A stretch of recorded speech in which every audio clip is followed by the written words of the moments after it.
좋아요. 스피노자의 범실론을 바탕으로 재미있고 교훈적인 이야기를 들려드리겠습니다. 한 번은 모두가 하나인 숲이라고 불리는 아주 신비로운 숲이 있었다. 이 숲은 그리 크지 않았지만 누구나 한 번쯤은 들러보고 싶어하는 곳이었다. 왜냐하면 이곳에 있는 모든 생명체가 마치 신의 손길을 느낄 수 있을 만큼 특별하기 때문이었다. 어느 날 한 소년이 그 숲을 방문했다. 소년은 호기심이 많고 세상의 모든 비밀을 알고 싶어 했다. 그는 숲속을 천천히 걸으며 나무 하나하나를 자세히 관찰했다. 그런데 갑자기 그가 신기한 현상을 목격하게 되었다. 숲의 나무들이 마치 말을 거는 듯한 소리를 내기 시작한 것이다. 안녕, 소년. 가장 큰 나무가 말했다. 이곳에서는 모든 것이 연결되어 있단다. 우리 모두는 한 싱글 갓의 다른 모습이지. 소년은 귀를 쫑긋 세우며 나무에게 물었다. 무슨 뜻인가요? 모든 것이 연결되어 있다니요. 모두가 하나라는 뜻이야. 작은 꽃이 대답했다. 스피노자의 범실론처럼 우리는 모두 하나의 거대한 존재의 일부라는 거야. 우리는 나무이기도 하고 꽃이기도 하며 돌멩이이기도 해. 궁금증이 더 커진 소년은 끊임없이 질문을 이어갔다. 그래도 이해가 잘 안 돼요. 신이 어떻게 나무이기도 하고 돌멩이이기도 하나요? 그때 활달한 다람쥐가 나무 위에서 내려와 소년을 바라보며 말했다. 신은 우리 모두 속에 있어. 우리 각자는 신의 다른 면모를 드러내지. 신은 초월적인 존재가 아니라 이 세상의 모든 존재와 헌법을 구성하는 모든 것 속에 내재해 있어. 이야기를 듣던 중 소년은 갑자기 배가 고파졌다. 그때 현명한 부엉이가 나뭇가지에서 내려와 물어보았다. 배가 고프구나? 여기서 어떤 열매든 따먹어도 된다. 왜냐하면 이 열매 역시 신의 일부니까. 소년은 조심스럽게 열매를 따서 먹으며 이렇게 중얼거렸다. 모든 것이 신의 일부라면 나도 신의 일부일까요? 부엉이가 날카로우면서도 다정한 목소리로 대답했다. 물론이지. 너도 나도 이 열매도 심지어 내가 받고 있는 흙마저도 우리는 결국 하나의 큰 전체의 부분이야. 소년은 삶에 대한 새로운 시각을 얻게 되었다. 그는 자연과 자신이 분리된 존재가 아니라 하나의 거대한 실제의 일부임을 깨닫게 되었다. 더 이상 그는 세상의 비밀을 풀기 위해 먼 곳으로 여행할 필요가 없음을 알게 되었다. 그는 단지 자신이 속해 있는 이 큰 전체를 이해하고 그것을 사랑하면 되는 것이었다. 그렇게 소년은 숲을 떠나면서 마음 속에 깊은 평화를 느꼈다. 그는 이제 신을 찾기 위해 먼 곳으로 떠날 필요가 없이 주변의 모든 것과 연결된 자신을 발견할 수 있게 되었다. 그리고 이 진리를 친구들과 가족에게 전달하며 그들도 자연 속에서 신이 존재를 느낄 수 있도록 도왔다. 이처럼 스피노자의 범실론은 우리에게 자연 속에서 신을 발견하고 모든 존재와 하나가 되어 살아가는 법을 가르쳐준다. 그 숲에서 있었던 소년의 이야기는 우리 모두가 삶 속에서 신과 자연 그리고 자신을 하나로 통합하여 살아가야 한다는 중요한 교훈을 던져준다. 두 번째 이야기 한 번은 친구들끼리 모여서 술을 마시고 있었는데 어느새 철학 이야기가 시작되었어요. 이 경향은 우리 친구들이라면 흔히 있는 일이었죠. 그날은 존 로크라는 이름이 나오게 되었어요. 로크의 태블라 라사 이론에 대해 이야기를 나누던 중이었죠. 친구들 사이에서 가장 철학을 좋아하는 재석이가 무슨 말인가 떠오른 듯한 표정을 지었어요. 재석이는 항상 뭔가 새로운 아이디어를 떠올릴 때 그 표정을 짓곤 했죠. 여러분, 제가 한 가지 재미있는 이야기를 해드릴까요? 그것도 우리 존 로크 아저씨의 태블라 라사 이론을 바탕으로 말이죠. 라며 재석이가 시작했습니다. 예전에 태블라 라사를 어떻게 현대적으로 해석할 수 있을지 고민했던 적이 있어요. 그러다가 한 가지 재미있는 비유를 생각해냈어요. 그 비유는 우리가 사용하는 스마트폰이죠. 모두가 놀라서 듣기 시작했습니다. 스마트폰과 태블라 라사라니 이건 뭔가 있겠다 싶었죠. 생각해봐요. 새로 산 스마트폰을 처음 켜는 순간 그 폰은 완전한 백지 상태죠. 기본 프로그램 외에는 아무 데이터도 없잖아요. 처음으로 앱을 설치하고 사진을 찍고 메시지를 보내기 시작하면서 비로소 스마트폰이 경험을 통해 정보와 데이터를 쌓아나가는 거죠. 그는 잠시 멈추고 우리를 보더니 계속 말했습니다. 우리의 마음도 그렇게 백지 상태로 태어난다고 하잖아요. 처음엔 아무것도 없죠. 모든 것이 앱처럼 경험을 통해 들어오고 하나하나 쌓여가면서 우리의 개성과 지식이 만들어지는 거예요. 한 번은 이런 일이 있었어요. 제 동생이 막 스마트폰을 처음 받았을 때요. 동생은 너무 기뻐서 그걸로 게임만 설치하고 채팅만 했어요. 하루 종일 그 배터리를 다 쓰고 나서는 다음 날엔 또 새로운 게임을 설치했어요. 시간이 지나면서 그 폰은 다양한 앱으로 가득 차게 되었어요. 그런데 어떤 앱은 쓸데없이 공간만 차지하게 되고 어떤 앱은 진짜 중요한 정보나 기능을 제공하게 되죠. 우리의 마음도 그렇습니다. 여러분, 우리는 처음엔 아무것도 모르지만 경험을 통해 여러 가지 앱을 설치하게 되죠. 그리고 시간이 지나면서 어떤 경험은 소중한 가치를 주고 어떤 경험은 쓸모없는 데이터처럼 느껴질 때도 있어요. 중요한 건 우리가 어떤 데이터를 받아들이고 어떤 앱을 설치할지를 선택할 수 있다는 겁니다. 결국 우리 각자는 우리 자신의 삶이라는 스마트폰의 운영체제를 설계하는 겁니다. 모두가 고개를 끄덕이며 만족한 듯 웃었습니다. 재석이의 이야기는 우리 모두에게 큰 깨달음을 주었고 동시에 굉장히 재미있게 철학을 이해할 수 있는 기회를 제공해 주었죠. 정말 노크의 태블라 라사 이론이 이렇게 재미있게 해석될 줄이야. 그날 밤 우리는 각자 자신만의 스마트폰에 어떤 앱을 깔고 있는지에 대해 생각해 보았답니다. 재석이의 이야기는 오랫동안 우리 마음 속에 남아 우리가 매일매일 새로운 경험을 통해 자라나는 과정을 더 소중히 여기게 만들었어요. 그리고 때때로 우리는 재석이에게 이렇게 말하곤 했죠. 재석아, 더 재미있는 철학 이야기가 있으면 들려줘. 세 번째 이야기. 안녕하세요. 여러분, 오늘은 좀 더 깊이 있는 철학 이야기를 해볼까 합니다. 다들 알렌 바디우에 대해 들어보셨나요? 프랑스의 철학자이자 작가, 정치활동가로 알려진 그분의 사건 이론에 대해 이야기해 볼 거예요. 무거운 주제일 수도 있겠지만 재미있는 이야기를 통해 쉽게 이해할 수 있도록 도와드릴게요. 상상해보세요. 2023년 어느 날 서울의 바쁜 거리에서 갑자기 무언가 놀라운 일이 일어납니다. 이 사건의 주인공은 지극히 평범한 회사원 김철수라는 사람입니다.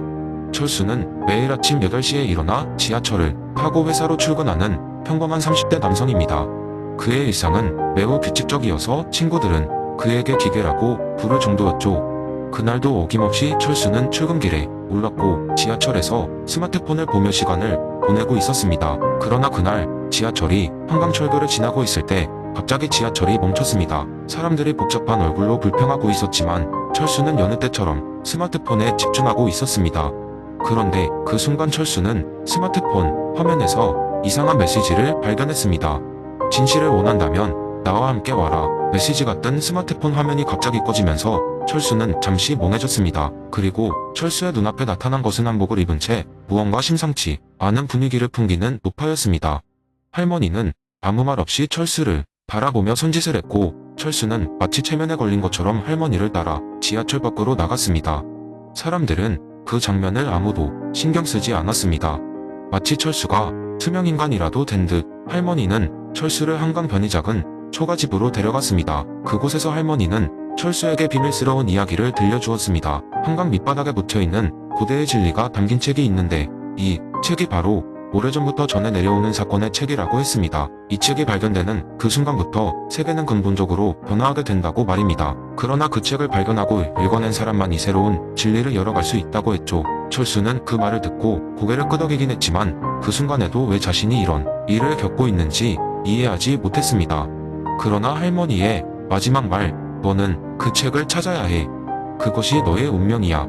라는 말을 듣고 철수는 자신이 무언가 특별한 임무를 부여받은 것 같은 느낌이 들었습니다. 다음 날 철수는 회사에 출근하지 않고 한강 근처를 찾아다니기 시작했습니다. 이상하리만큼 강렬한 끌림을 느끼며 철수는 강속으로 들어가기로 결심했습니다. 물속에서 여러 시간 동안 헤엄친 끝에 그는 마침내 강바닥에서 오랜 시간 동안 묻혀있던 고대의 책을 발견했습니다.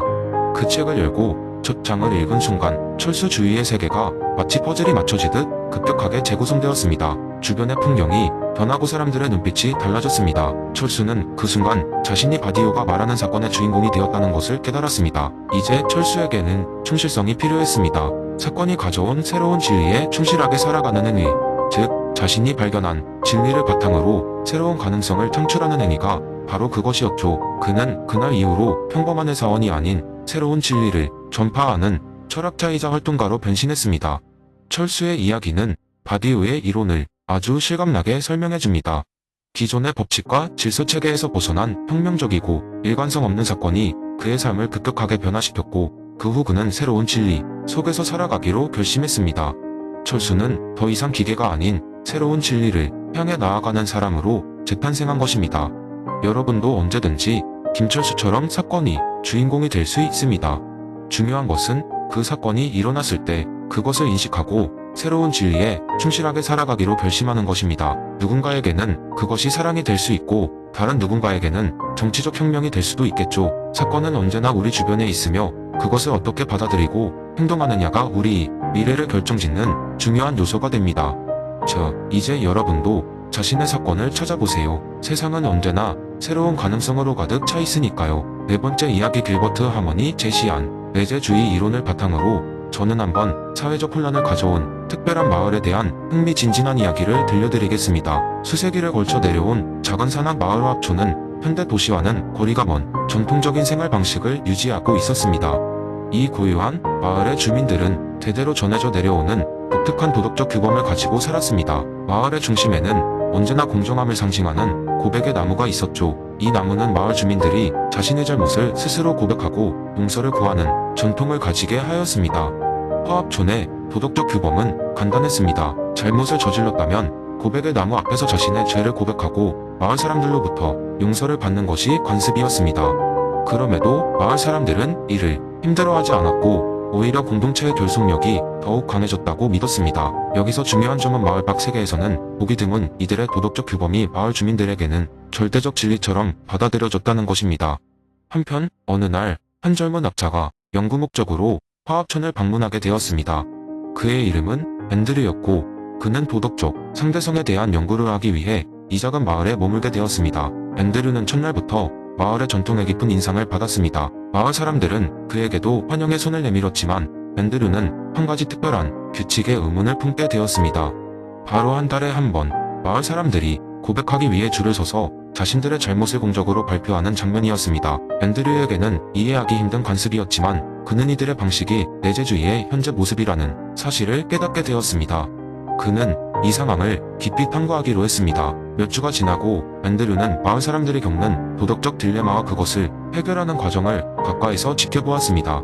어린 소년이 고백의 나무 앞에서 잘못을 고백하며 눈물을 흘리자 노인들은 그를 감싸 안고 위로하며 용서를 주었습니다. 이는 앤드류에게 깊은 감명을 주어 확고한 도덕적 기준이 아닌 문화 내에서의 공감과 이해가 중요함을 느끼게 했습니다.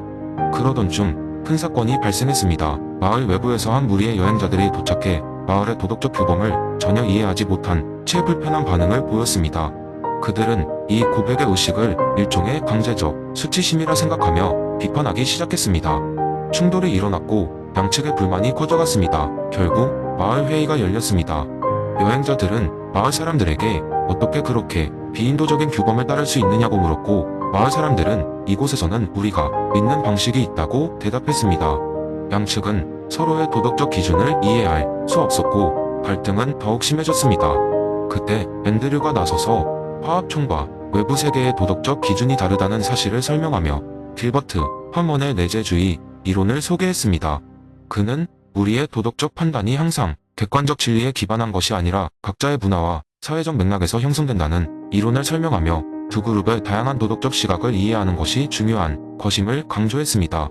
앤드류의 설명을 통해 마을 사람들과 여행자들은 비로소 서로의 차이를 이해하게 되었습니다. 양측은 서로의 도덕적 관점을 존중하며 공존할 수 있는 방법을 찾기 시작했습니다. 이 경험을 통해 화합촌은 더욱 넓은 세계와 연결되었으며 서로 다른 문화를 존중하고 이해하는 중요한 가치를 배우게 되었습니다. 결국 앤드류는 마을 사람들과 여행자 모두로부터 깊은 감사와 존경을 받으며 자신의 연구를 이어갈 수 있는 귀중한 자료를 얻었습니다. 이 이야기는 내재주의 이론이 어떻게 현실 세계에서 적용될 수 있는지를 보여주는 좋은 예가 되었고 도덕적 다양성과 상대성을 이해하는 데 중요한 교훈을 남겼습니다.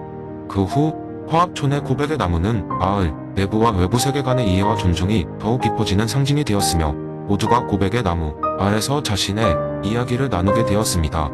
마을은 이제 새로운 전통을 만들었습니다. 모든 사람이 고백의 나무 아래 모여서 서로의 이야기를 듣고 문화적 차이를 포용하며 함께 성장하는 시간을 가지게 되었습니다. 이로써 화합촌은 그 이름에 걸맞은 진정한 화합과 평화를 누리게 되었답니다.